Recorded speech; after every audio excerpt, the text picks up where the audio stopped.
Week. We're glad to have you with us. When Nissan started touting the merits of its new GT-R sports car, it sounded too good to be true. Super performance, mind-bending technology, and priced more like a Corvette than a Ferrari. Numerous chances to see, learn, and touch the GT-R all built its case.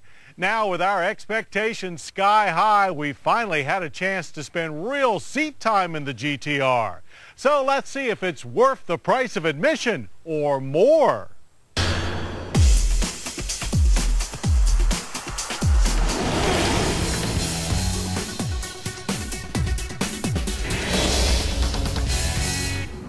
The 2009 Nissan GT-R may be one of the biggest supercar stories of the decade, but unlike many show-stopping sports cars, this one actually lives up to its promotional hype.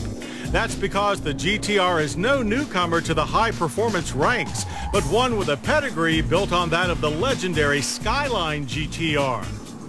First introduced in 1989, the Skyline GT-R established a fearsome reputation due to big turbo horsepower and all-wheel drive traction.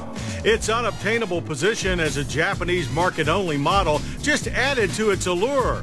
Finally available on our side of the Pacific, its replacement, dubbed simply GT-R, takes on the world's best sports cars in both visual drama and full-tilt driving performance.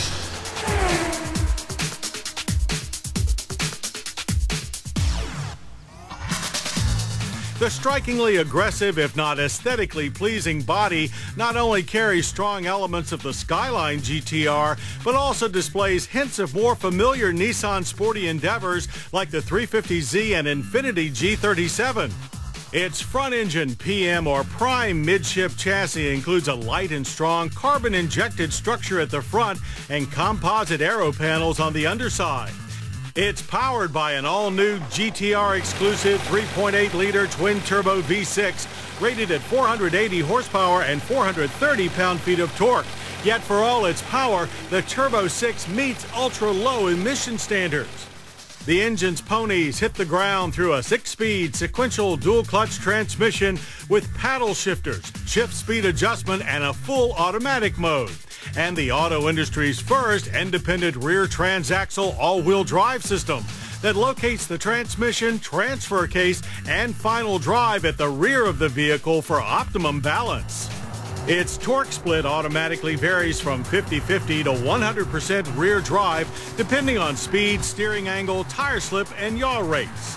A super lightweight double wishbone front and rear multi-link suspension with adjustable Bilstein Damptronic shocks, monstrous vintage Brembo disc brakes, and GT-R only 20-inch wheels wearing either nitrogen-filled summer run flats or optional all-season tires complete the hardware.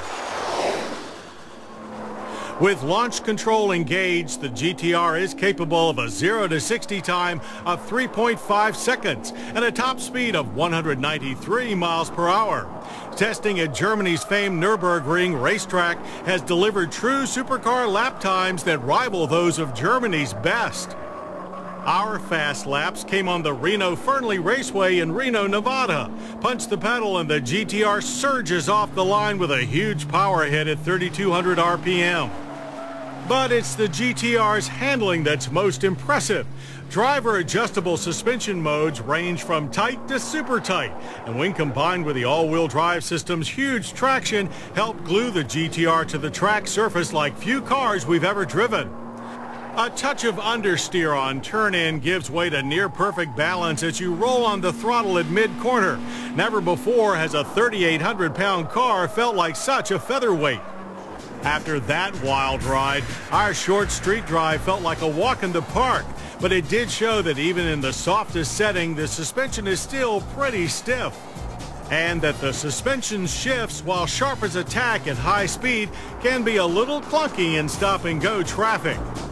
Like its exterior, the GT-R's cockpit also favors business over fashion. With scads of buttons, readouts, and vents, it's tailor-made for the driving enthusiast who demands total control. But we were also impressed with the comfort of the body-hugging sports seats. Still, the cabin centerpiece is a large multifunction screen that can display everything from RPM and steering angle to info for the available navigation and music box hard drive. As in so many sports cars, the rear seat is kid size only. Lucky kids. And the trunk capacity is a compact 8.8 cubic feet. But you're not paying $69,850 for the GT-R or $71,900 for the GT-R Premium, plus the inevitable dealer markup just to get cargo space.